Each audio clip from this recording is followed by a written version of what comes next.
opening a forgotten treasure hidden in plain sight. Every autumn across neighborhoods all over America, we see the same familiar ritual. Branches are gathered into neat piles, a match is struck, flames rise, and within minutes, months' worth of fallen wood turns to ash. It feels tidy and responsible, like the final step of cleaning up before winter. But what if this simple act, the one many of us have done for decades, has been quietly robbing our gardens of one of nature's greatest gifts? Because according to modern soil research from universities and extension programs across the United States, the wood we burn so casually is anything but waste. When left to decay properly, it becomes one of the most powerful natural tools for building living soil. A single piece of rotting wood can hold 2 to 5 times its weight in water. Pine can swell up to nearly 500%, while oak reaches 2 or 3 times its dry weight. Once the wood is in the ground, that stored moisture becomes available to plant roots for weeks or even months during a drought. Scientists now describe decayed wood as a 20-year reservoir, a long-lasting foundation of water, nutrients, and slow, steady warmth. So the question almost asks itself, if rotting wood is this valuable, if it can feed our soil for decades, stabilize moisture, and enrich the ground without a drop of fertilizer, why do we burn it? Why do we treat something nature considers precious as though it were trash? This is where inspiration meets curiosity. Long before American researchers began publishing moisture studies, there were gardeners who sensed something extraordinary hidden in the forest floor. One of the most famous among them was an Austrian farmer named Sepp Holzer, often called the farmer of the Alps. He watched how fallen logs in the mountains stayed moist, warm, and full of life, even in bitter cold. Instead of burning wood like everyone else, he listened to the land, observed, and trusted nature's patterns. In doing so, he helped revive a method that science is only now beginning to fully explain. We won't dive into his full story yet. For now, he stands simply as a reminder, a gentle nudge that the wisdom we need has always been right beneath our feet.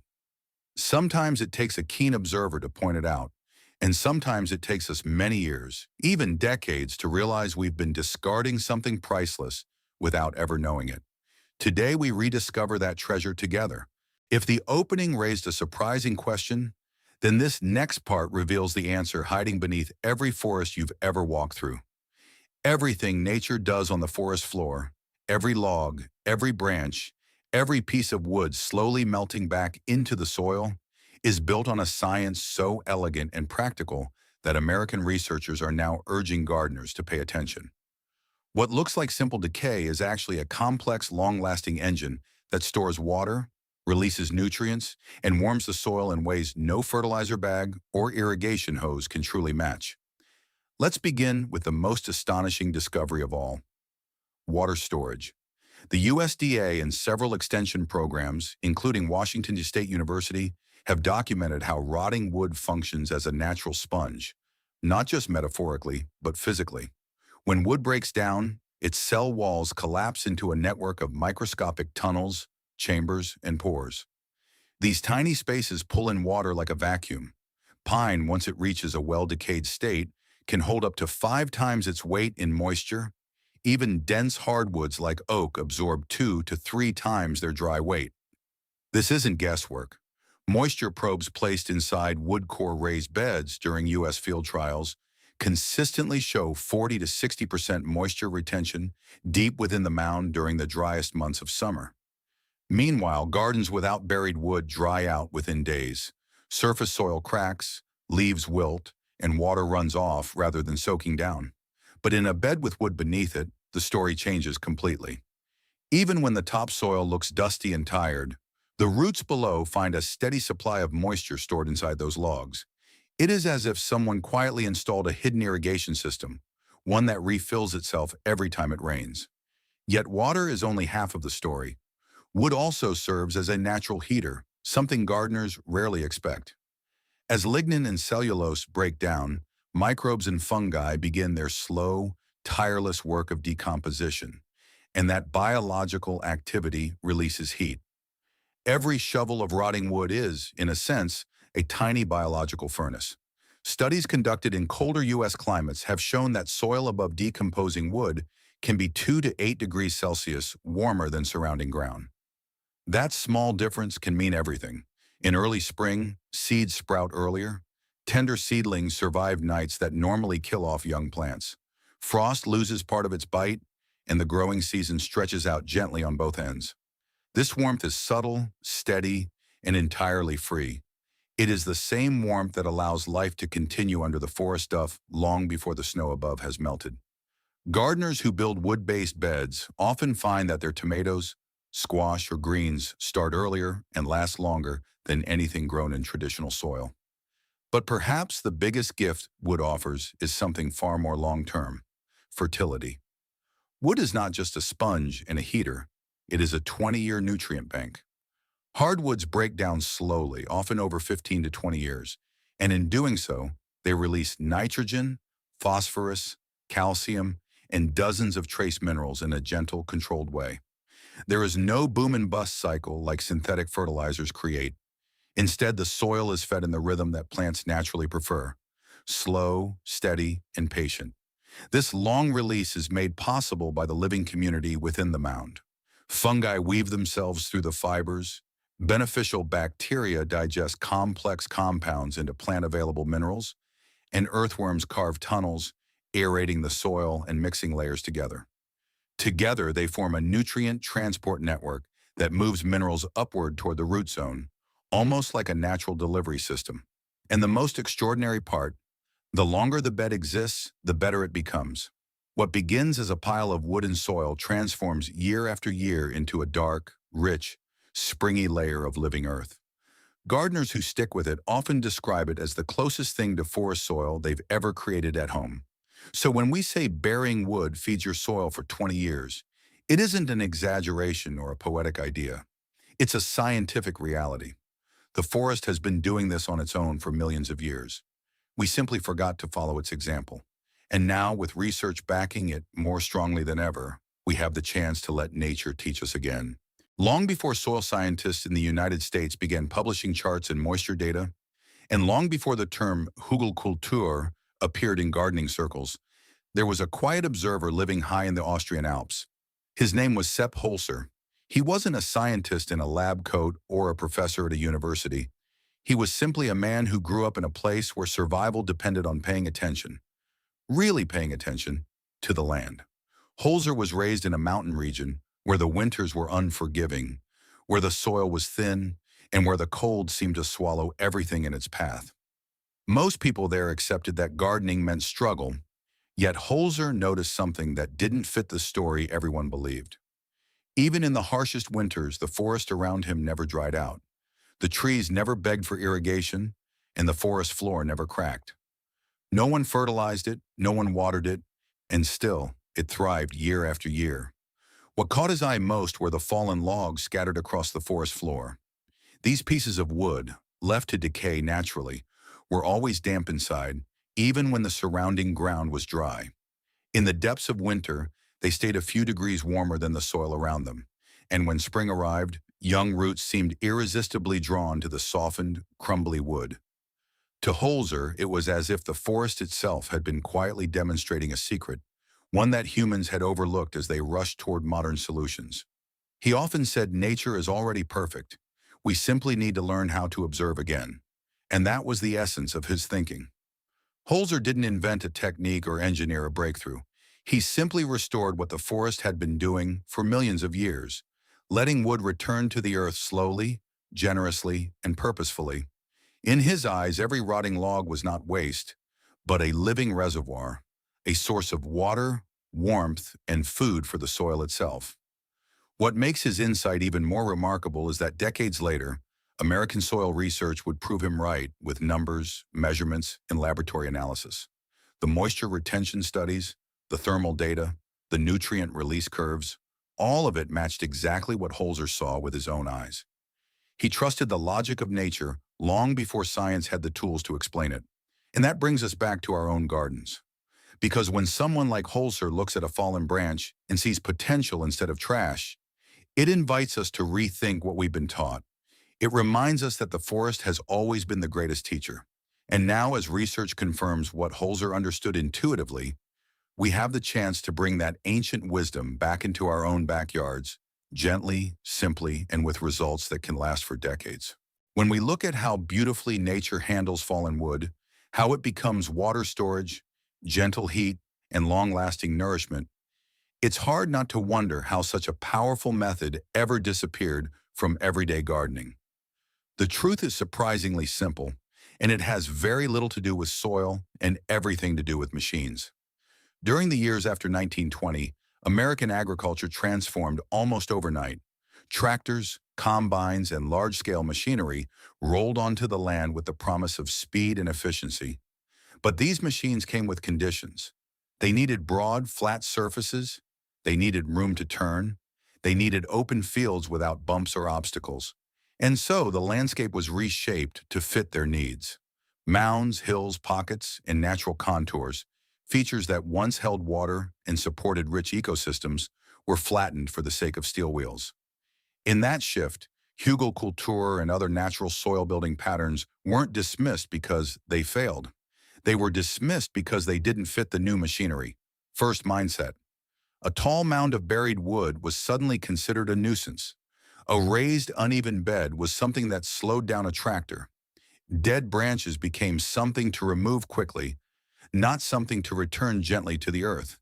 The logic of agriculture changed from asking, "What does the soil need?" to asking, "What does the machine require?" Once that new logic took hold, it spread everywhere. Farmers flattened fields, and gardeners mimicked the same pattern in their backyards. Straight lines felt modern, bare soil felt clean, and burning wood became the proper way to tidy up because it cleared the ground fast and left nothing in the way. Without realizing it, we weren't gardening for the plants anymore. We were gardening for the empty space that machines expected to move through. Even if most of us never used a tractor ourselves, the mindset filtered all the way down to the home garden. But soil does not forget, and over a century, the consequences have become clear. When we burn wood, we lose water that could have stayed underground for months. We lose carbon that could have fed beneficial microbes and built healthy soil structure. We lose minerals that took decades to accumulate. As those resources vanish, the ground becomes weaker. It dries out faster, so we water more. It loses nutrients, so we fertilize more. It becomes compacted and lifeless, so plants struggle in ways they never struggled before. Across many dry states, Colorado, Utah, Arizona, parts of California, researchers now describe a worsening condition they call soil fatigue. Fields and gardens become tired, they stop holding moisture, and stop bouncing back after intense heat or winter cold. They lose their natural resilience because the material that once kept them alive, fallen wood, leaves, decomposing organic matter, was removed year after year, burned or hauled away without ever being returned. And that brings us to a quiet truth that gardeners, especially older gardeners, understand deeply. The moment we stopped feeding the soil what it needed, the soil stopped taking care of itself. We traded nature's long-term system for something faster but far more fragile. And now, 100 years later, we are beginning to rediscover what the forest knew all along. The wisdom was never lost. We simply stepped away from it for a time. Now that we understand the science and the history, the next question becomes beautifully simple. How can you, right now, bring this method into your own garden without heavy digging, without strenuous lifting, and without complicated steps? Because one of the great joys of gardening later in life is realizing that nature never asks us to work harder, only to work smarter. Buried wood is one of the smartest choices a gardener can make. The best part is that you don't need to dig deep trenches or build towering mounds the way some traditional demonstrations show. There are gentle, low-effort versions perfectly suited for older gardeners. If you already have a raised bed, you can simply place old logs or branches right at the bottom before adding your soil back in. As the wood softens and begins to break down, it will quietly store water, warm the soil, and enrich it year after year without you lifting a finger. If you prefer to work directly on the ground, a low mound works just as well. Instead of bending or digging, you can lay down pieces of rotting wood, cover them with leaves, grass clippings, or even the leftover trimmings from last season, and then add a layer of soil on top. The mound doesn't have to be tall. Even a gentle rise of 6 inches can transform how that soil behaves the entire year. Nature will settle it, shape it, and turn it into living earth without asking you to strain your back. And the materials you need are free and abundant. Storm-fallen branches, half-rotted logs from the back corner of the yard, dried leaves from autumn cleanup, or the grass clippings you collect after mowing. These are exactly what forests use to build soil. When you place them together, you're not just creating a garden bed, you're recreating a natural system that knows how to care for itself. However, just as nature rewards us, she also whispers a few warnings. American soil studies make it clear that not every type of wood belongs underground. Cedar and walnut contain natural chemicals that inhibit plant growth, and pressure-treated lumber carries residues you do not want anywhere near your vegetables. Old untreated wood is best. Soft woods like pine once they begin to decay, and hardwoods that break down slowly over many years. There is also one important step that ensures success in the very first season: adding a source of nitrogen. Fresh wood, when it begins to rot, temporarily pulls nitrogen from the soil. This is known as the first-year nitrogen dip. To prevent it, all you need to do is add something rich in nitrogen at the start: grass clippings, compost, manure, or even kitchen scraps. Once you do that, the wood begins its long transformation without stealing nutrients from your plants. The payoff for seniors is not just theoretical, it's immediate and wonderfully practical. Gardeners across the United States report watering up to 90% less by the second year. The soil stays cool and damp even during heat waves. You buy fewer bags of fertilizer because the bed feeds itself. You bend down less because the mound lifts your gardening surface a few inches higher. And instead of soil becoming weaker each season, it becomes richer, darker, and more alive. It feels like gardening is getting easier, not harder, as the years go by. Many older gardeners describe it as a relief, a return to a gentler rhythm where the soil works with you instead of against you. And that is exactly what buried wood offers: a chance to build something today that will quietly support your garden for the next 15 to 20 years, long after the hard work is done. As we come to the end of this journey, there is one truth the science, the forests, and the old mountain farmers all agree on: wood is not waste. It is not clutter to burn or debris to clear. It is a living legacy, one of nature's quiet gifts designed to return water, warmth, and nourishment to the very soil that supports us. When we bury a piece of wood, we are not hiding it.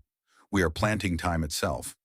We are setting in motion a slow, steady transformation that will continue long after today's work is done. And perhaps that is why this method speaks so deeply to gardeners, especially those of us who have tended the earth through many seasons. We understand that the most meaningful things in life grow slowly. They unfold year by year with patience and care. A buried log becomes part of the soil's memory. It becomes the difference between a garden that struggles and a garden that thrives quietly, season after season, even when we are no longer able to tend it as we once did. So maybe the real question is not about wood at all. Maybe it is about legacy. 20 years from now, what do you want your garden to hold on to? Do you want it to hold the memory of burnt branches and lost nutrients, the remains of a season gone by? Or do you want it to cradle a layer of living soil, dark, spongy, and rich, with each year adding a little more life than the one before? One choice fades in a moment, the other grows deeper with time. We treasure the stories carried by gardens, the stories of hands that planted, seasons that taught us patience, and small decisions that turned into long-lasting change. So if today's story sparked a memory, reminded you of something your parents or grandparents once practiced, or inspired you to try something new in your own backyard, I invite you to share it, not for the algorithm, not for numbers, but because these stories are how gardening wisdom stays alive. Tell us what your soil has taught you, and tell us what you hope your garden will remember. Above all, keep tending the earth in the gentle, thoughtful way that only experienced gardeners can, because every act of care you give today becomes part of the soil's legacy tomorrow. If this story changed the way you look at the fallen wood in your yard, please subscribe to the channel and like this video. We are uncovering the natural history and wisdom that has often been overlooked or buried. Let's plant a better future together. The next treasure of the earth will be revealed soon.